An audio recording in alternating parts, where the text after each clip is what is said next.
Let's go to Matt from Virginia. Matt, go.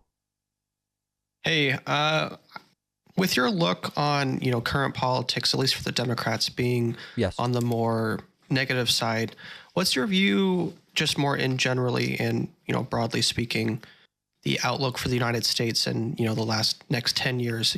Is it, generally positive or generally negative?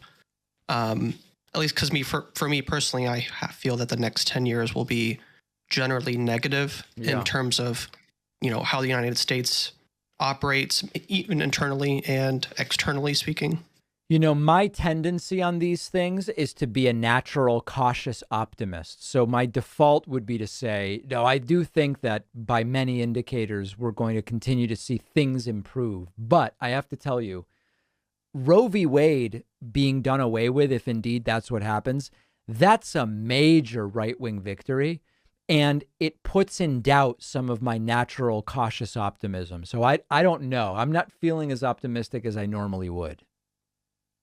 Okay. I mean, so like, I was thinking more so like, do you foresee the United States, losing its dominant superpower status geopolitically or something to that effect? I think Maybe it's the US dollar definitely stops being the plausible. reserve currency. I think it's definitely plausible that in a decade, um, it may indeed be China that is sort of the superpower and the U.S. would be secondary. I don't think that that's crazy to think is a possibility a decade out.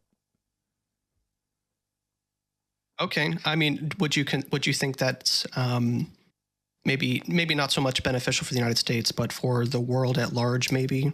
For Or China to do you be think? stronger than the U.S., it's not obvious to me that China being the dominant superpower is good for the world. I'm not saying it's not, but it's not obvious to me that it would be. I'd have to be convinced of that. Okay, I'm glad you have more optimism than I do, at least. All right, very good. Well, thank you for the call, Matt. Okay, very good.